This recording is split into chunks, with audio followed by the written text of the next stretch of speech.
2 वर्षापासून अकलूजमध्ये सर्रासपणे मटका चालतो आहे, परंतु ह्या 6 महिन्यात प्रचंड प्रमाण वाढलेलं आहे. तसेच अकलूजचे PI साहेब उबाळे यांना मी भेटलेलो आहे, परंतु त्यांनीसुद्धा मला उडवाउडवीची उत्तरं दिली आणि अकलूजमध्ये मटका चालत नाही असं सांगितलं.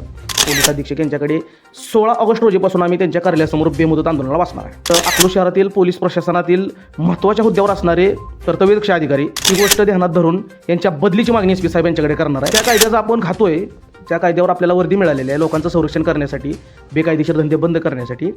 त्याचं त्यांनी भान ठेवावं. तर आमच्याकडे पुरावे आहेत. ज्यावेळेला आमच्याकडे पुरावे नव्हते त्यावेळेला आम्ही फक्त फॉलोअप घेत होतो, परंतु आता आमच्याकडे सबळ पुरावे आलेले आहेत.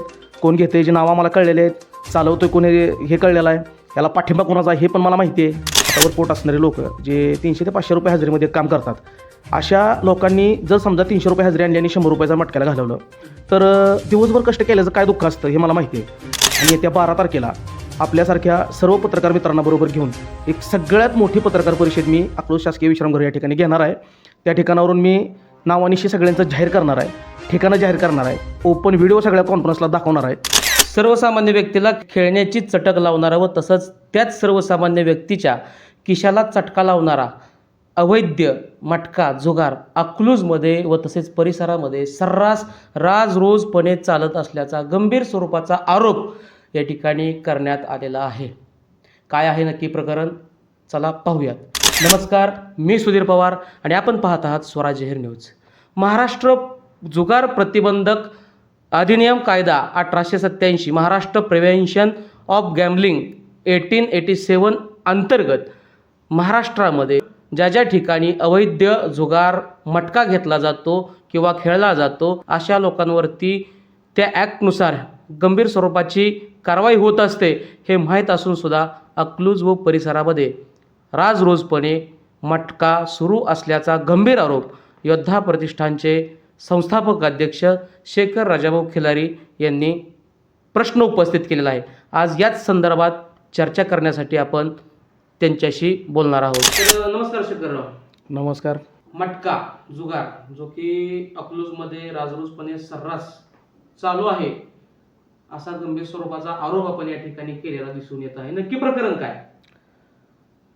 गेल्या 2 वर्षापासून अकलूज शहरामध्ये माझ्या निदर्शनात आले की प्रचंड मोठ्या प्रमाणात मटका चालतो आहे आणि त्या मटक्याला सर्वसामान्य जनतेतील गरीब लोक, एकदम कामगार वर्ग, महिला मंडळी, तसेच सगळ्यात महत्त्वाची बाब म्हणजे शाळकरी पोरं आत्ताची ह्या मटक्याच्या खेळाला बळी पडायला लागलेले आहेत.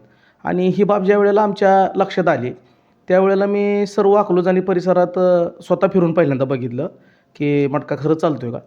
तर एकदम मोठ्या प्रमाणात अकलूज शहरामध्ये मटका चालतो आहे आणि त्यानुसारच ते बंद करण्यासाठी आता आम्ही पाऊल उचललेलं आहे. नाही, निश्चितपणे या प्रकरणामध्ये तुम्ही काय पोलीस स्टेशनमध्ये FIR दाखल केली किंवा निवेदन दिलं, या संदर्भात काय अशी तक्रार दाखल केली आहे का? अकलूज शहरात मटका ज्या वेळेला सर्रासपणे खुलेआम चालतो हे माझ्या लक्षात आलं. गेल्या 6 महिन्याखाली मी पहिली तक्रार केलेली आहे. सुरुवातीला पोलीस स्टेशनला केलेली आहे, अकलूज पोलीस स्टेशनला. त्याच्यानंतर DYSP साहेबांकडे केलेले आहे आणि त्या तक्रारीचे मी अनेक वेळा फॉलोअप पण घेतलेले आहेत. मग जर तक्रारी अर्जावरती पोलीस प्रशासन दखल घेत नसेल तर आपण FIR पुढं कशी जाणार? कारण तक्रारी अर्जावर दखल घेतली तर त्या मटका चालवणाऱ्यांचा आणि खेळायला प्रोत्साहन देणाऱ्या लोकांचा माहिती घेऊन आपण FIR दाखल करतो. पण जर तक्रारी अर्जावर जर हे शांत बसत असतील तर मग आपण FIR कशी करणार? म्हणून आम्ही सध्याला फक्त तक्रारी अर्जावर ठाम आहे. साधारण किती दिवसापासून हे सर्व चालू आहे आणि गंभीर बाब आपल्या लक्षात आल्यानंतर आपण किती दिवसापूर्वी निवेदन दिलं होतं? 2 वर्षापासून अकलूजमध्ये सर्रासपणे मटका चालतो आहे, परंतु ह्या 6 महिन्यात प्रचंड प्रमाण वाढलेलं आहे. गल्लोगल्लीत, एका गल्लीत नाही म्हणलं तर 3-4 ठिकाणी, चौकात, प्रत्येक चौकातल्या अकलूज शहरातल्या आता तुम्ही जरी जाऊन बघितलं तरी प्रत्येक पानपट्टीवरती तुम्हाला मटक्याचं बुक दिसणार. नाही, आता आपण म्हटला की बोलता की पोलीस प्रशासन कुठल्याही प्रकारे त्या निवेदनावरती दखल घेत नाहीये, मग तुम्ही वरिष्ठांकडे कुठला पाठपुरावा केलाय का? आता मी गेल्या 6 महिन्यापासून पोलीस प्रशासनाच्या म्हणजे अकलूज पोलीस स्टेशनच्या प्रचंड पाठीमागे लागलेलो आहे. माझे तक्रारी अर्ज घेऊन DYSP साहेबांना मी दिलेले आहेत. तसेच अकलूजचे PI साहेब उबाळे यांना मी भेटलेलो आहे, परंतु त्यांनीसुद्धा मला उडवाउडवीची उत्तरं दिली आणि अकलूजमध्ये मटका चालत नाही असं सांगितलं. ज्या वेळेला अकलूजमध्ये त्यांनी मटका चालत नाही असं सांगितलं त्यावेळेला मी स्वतः अकलूजमध्ये फिरून व्हिडिओग्राफी करून माझ्याकडे सबळ पुरावे घेतलेले आहेत आणि नक्कीच आता आमच्याकडे पुरावे आहेत. ज्या वेळेला आमच्याकडे पुरावे नव्हते त्यावेळेला आम्ही फक्त फॉलोअप घेत होतो, परंतु आता आमच्याकडे सबळ पुरावे आलेले आहेत. कोण घेते जे नावं आम्हाला कळलेले आहेत, चालवतो आहे कोण हे कळलेलं आहे, ह्याला पाठिंबा कोणाचा आहे हे पण मला माहिती आहे. त्याच्यामुळं ह्याच्या पुढचा पावित्रा नक्कीच मोठ्या तीव्र स्वरूपाच्या आंदोलनात असणार आहे. निश्चितपणे आपण आता म्हटलं की पुरावे आमच्याकडे आता सबळ पुरावे आहेत, तर या सबळ पुराव्यांमध्ये नक्की कशा प्रकारचे चित्रफित असेल, फोटोज असतील आणि कुठल्या ठिकाणचे आहेत, लाईव्हचे आहेत का ते घेत असतानाचे घेतलेले आहेत, कशा स्वरूपात आहेत? प्रत्येक म्हणजे कमीत कमी नाही म्हणलं तर 40 ते 50 प्लस टपरे आहेत आणि ठिकाणं आहेत मटका चालणारी. त्याच्यापैकी मला जिथं जिथं योग्य वाटते महत्त्वाच्या चौकातली मी स्वतः जाऊन त्याचं व्हिडिओग्राफी केलेली आहे आणि तिथं व्हिडिओग्राफी केल्यानंतर जी मटक्याची चिठ्ठी असते त्या चिठ्ठीचे त्याच ठिकाणावरून लाईव्ह लोकेशनने फोटो काढलेले आहेत, ते पण माझ्याकडे अवेलेबल आहेत. ते पण मी आपल्या स्वराज्य हेअरला देऊ शकतो. निश्चितपणे आपल्याकडं सबळ पुरावे आहेत, त्यानंतर चित्रफित सुद्धा आहे. हे सगळे पुरावे घेऊन आपण वरिष्ठांकडे जाणार आहे का किंवा नक्की पवित्रा काय असणार आहे? आता मी अकलूजच्या पोलीस प्रशासनाला आपल्याच माध्यमातून ह्या मुलाखतीच्या माध्यमातून विनंती करतो आहे की येत्या 12 तारखेपर्यंत अकलूजमध्ये जो मटका चालतो आहे, गुटखा चालतो आहे, याच्यावरती आपण आळा घालावा आणि तातडीनं दखल घ्यावी. जे सर्वसामान्यात ह्याचं असंतोषाचं वातावरण झालं आहे त्याचं गंभीर स्वरूपानं दखल घ्यावी आणि मटका बंद करण्यासाठी तातडीने पाऊल उचलावेत. अन्यथा वरिष्ठ अधिकारी यांची सोलापूर जिल्हा ग्रामीणचे अधीक्षक, पोलीस अधीक्षक यांच्याकडे 16 ऑगस्ट रोजीपासून आम्ही त्यांच्या कार्यालयासमोर बेमुदत आंदोलनाला बसणार आहे. निश्चितपणे आजपर्यंत तुम्ही पाठपुरावा करत आलाय आणि अजून सुद्धा तुमच्याकडे आता सगळे पुरावे असताना देखील या गोष्टी होऊन सुद्धा किंवा तुम्ही जर आता वरिष्ठांना देणार आहात लेटर, त्याच्यावरती जर सुद्धा कारवाई होत नसेल तर नक्की याला पाठबळ कुणाचं आहे म्हणावं? आमचा आपल्या पोलीस अधीक्षक सोलापूर ग्रामीणचे यांच्यावरती प्रचंड विश्वास आहे आणि त्यांच्याकडे आम्ही न्याय मागितल्यानंतर 100% कुठंतरी या गोष्टीला आळा बसेल असा आम्हाला विश्वास आहे. त्याच्यामुळं तिथून पुढं तर जायची वेळ येणार नाही, पण जरी वेळ आली तरी मी शांत बसणार नाही. तिथून पुढची पण लढाई कायदेशीर चालू राहणार आणि पाठबळ म्हणण्यापेक्षा पोलीस प्रशासन हे इथल्या महाराष्ट्र शासनाचे अधिकारी आहेत, महाराष्ट्र शासनाच्या पगारीत काम करतात. त्याच्यामुळं कोण काय सांगतंय ह्याला महत्त्व देण्यापेक्षा आपण कायद्यासाठी काम करतो आहे, त्या कायद्याचा आपण खातो आहे, त्या कायद्यावर आपल्याला वर्दी मिळालेली आहे लोकांचं संरक्षण करण्यासाठी, बेकायदेशीर धंदे बंद करण्यासाठी, त्याचं त्यांनी भान ठेवावं. वरदहस्त कोणाचा जरी असला किंवा पाठिंबा कोणाचा जरी असला तरी ह्या गोष्टीचं भान ठेवून त्यांनी त्यांचं कर्तव्यदक्षपणा दाखवावा, एवढीच माझी इच्छा आहे. निश्चितपणे जसं की आपण बघतो स्थानिक लेवलला काम करत असताना कुठल्या ना कुठल्या बड्या नेत्याचा हात असल्याशिवाय मोठं काम घडत नाही. तशाच प्रकारे अकलूज शहरामध्ये तुम्हाला वाटतं का बाबा मटका चालवणाऱ्या व्यक्तींवर स्थानिक लेवलला किंवा स्थानिक पातळीवरती कोणाचं संरक्षण असू शकतं? 2 नंबर धंदे चालवायचे म्हणजे 100% एखाद्या मोठ्या नेत्याचा हात असल्याशिवाय ते होत नाही. परंतु माझ्याकडे फक्त चालक, मालक आणि पोलीस यांच्यापर्यंतचे पुरावे आहेत. त्याच्यामुळे जेवढे पुरावे माझ्या हातात आहेत मी तेवढ्याच बाबतीत बोलेन. जर त्यांना पाठबळ असेल किंवा जर एखाद्या पुढऱ्याचं मोठ्या नेत्याचं संरक्षण असेल किंवा त्यांचं ताकद असेल तरी त्या विषयावर मी बोलणार नाही, कारण तिथपर्यंतचे अजून माझ्याकडे पुरावे आलेले नाहीत. नाही, निश्चितपणे हा जो मटका व्यवसाय आहे, जुगार व्यवसाय, याच्यामुळं एक व्यावसायिक तरुण असेल किंवा विद्यार्थी असेल किंवा त्यांच्या कुटुंबावरती होणारा परिणाम याच्याकडे तुम्ही कसं बघता? मी अतिशय वेदनेने बघतो, कारण आपल्या अकलूज शहरामध्ये म्हणजे मी जिथपर्यंत बघितलं आहे हातावर पोट असणारे लोक जे 300 ते 500 रुपये हजेरीमध्ये काम करतात, अशा लोकांनी जर समजा 300 रुपये हजेरी आणली आणि 100 रुपयाचा मटक्याला घालवलं तर दिवसभर कष्ट केल्याचं काय दुःख असतं हे मला माहिती आहे. आणि अशा कष्टाच्या पैशातनं जर 100 रुपयाचा मटका लावला तर मग ते संसार कसा चालणार, त्या कुटुंबाचा उदरनिर्वाहन कसं होणार, म्हणजे त्यांची उपजीविका कशी भागणार.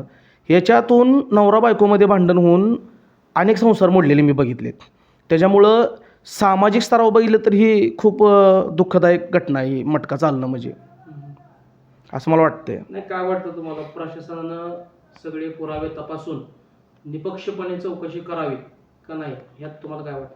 100% प्रशासनानं आमच्याकडे जे पुरावे आहेत ते पडताळण्यात यावेत त्यांच्याकडून. आमच्याकडं गुगल लोकेशननुसार फोटो आहेत, व्हिडिओग्राफी आहे, शिवाय मटक्यांचे त्या त्या तारखेंच्या चिठ्ठ्या मी जपून ठेवलेल्या आहेत लोकांकडून घेऊन. तर ही गोष्ट प्रशासनाने लक्षात घेऊन कारवाई करायला पाहिजे, कारण जो मुद्दा योग्य आहे तो योग्यच आहे. त्याला किमान अकलूजमधील पोलीस प्रशासनाने जरी पाठ दाखवली तरी वरिष्ठ अधिकारी तरी पाठ दाखवणार नाही, त्याची 100% खात्री आहे. निश्चितपणे आता पुढचं पाऊल नक्की काय असणार आणि कशा स्वरूपाचं असणार आहे? आता इथून पुढचं पाऊल गेल्या 6 महिन्यापासून सांगतो, गेल्या 6 महिन्यापासून प्रचंड मोठ्या प्रमाणात मी या गोष्टीसाठी पाठपुरावा करत आहे आणि आता मात्र आम्ही 100% आक्रमक झालो आहे. आमच्याकडे सगळे पुरावे उपलब्ध झाले आहेत आणि येत्या 12 तारखेला आपल्यासारख्या सर्व पत्रकार मित्रांना बरोबर घेऊन एक सगळ्यात मोठी पत्रकार परिषद मी अकलूज शासकीय विश्रामगृह या ठिकाणी घेणार आहे. त्या ठिकाणावरून मी नावानिशी सगळ्यांचं जाहीर करणार आहे, ठिकाणं जाहीर करणार आहे, ओपन व्हिडिओ सगळ्या कॉन्फरन्सला दाखवणार आहे आणि तरीसुद्धा जर अकलूज शहरातील मटका बंद झाला नाही तर अकलूज शहरातील पोलीस प्रशासनातील महत्त्वाच्या हुद्द्यावर असणारे कर्तव्यदक्ष अधिकारी हे कुठंतरी बेजबाबदार आहेत, यांना त्यांच्या जबाबदारीची जाणीव नाही, ही गोष्ट ध्यानात धरून यांच्या बदलीची मागणी SP साहेब यांच्याकडे करणार आहे आणि तिथून पुढच्या काळात आमच्या अकलूजसारख्या शहराला एक कर्तव्यदक्ष अधिकारी द्यावा अशी मागणी करणार आहे. तर हे होते शेखर राजाभाऊ खिलारे, योद्धा प्रतिष्ठानचं संस्थापक अध्यक्ष, जे की नेहमी अकलूजच्या प्रश्नांमध्ये गांभीर्यानं दखल देतात आणि धडाडीनं ते कार्य पूर्ण करण्यासाठी सदैव कटिबद्ध असतात.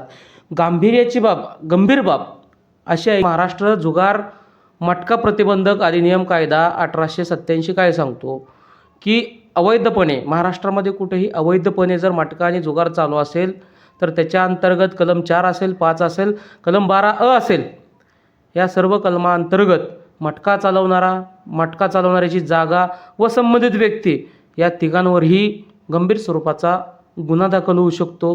हे असतानासुद्धा जर महाराष्ट्रामध्ये आज अकलूजसारखं शहर जे की प्रचंड नावारूपाला आधीपासूनच आहे, पण आत्तासुद्धा नावारूपाला त्याच्या कामानं अकलाईदेवीमुळं व तसेच अकलूजच्या स्थानिक कामामुळं सुद्धा ओळखलं जातं. एक वेगळीच उंची या अकलूज शहराला पहिल्यापासून लाभलेली आहे. मोहिते पाटील कुटुंब असेल, यामुळं अकलूज शहराचं नाव उंचावरती आहे आणि अशा या अकलूज शहरामध्ये जर राजरोजपणे मटका जोगारासारखे धंदे, अवैध धंदे होत असतील आणि ह्याला कुणाचं जरी पाठबळ मिळत असेल तर हे पूर्णपणे गंभीर स्वरूपाचं आहे. स्थानिक प्रशासनाला, पोलीस प्रशासनाला एवढीच विनंती राहील की आपण योद्धा प्रतिष्ठानचे अध्यक्ष शेखर खिलारे यांच्याकडे असणारे जे काही सबळ पुरावे आहेत त्याची पडताळणी करून लवकरात लवकर अशा अवैध धंदे चालवणाऱ्यांवरती कठोरात कठोर कारवाई करावी, हीच स्वराज हेर न्यूजच्या माध्यमातून विनंती करण्यात येत आहे. नमस्कार, आपण पाहत आहात स्वराज हेर न्यूज, खबर गावाची, बातमी आपल्या कामाची. स्वराज्य हेर, खबर गावाची, बातमी आपल्या कामाची. ताज्या घडामोडींसाठी आत्ताच आमच्या YouTube चॅनलला सबस्क्राईब करा.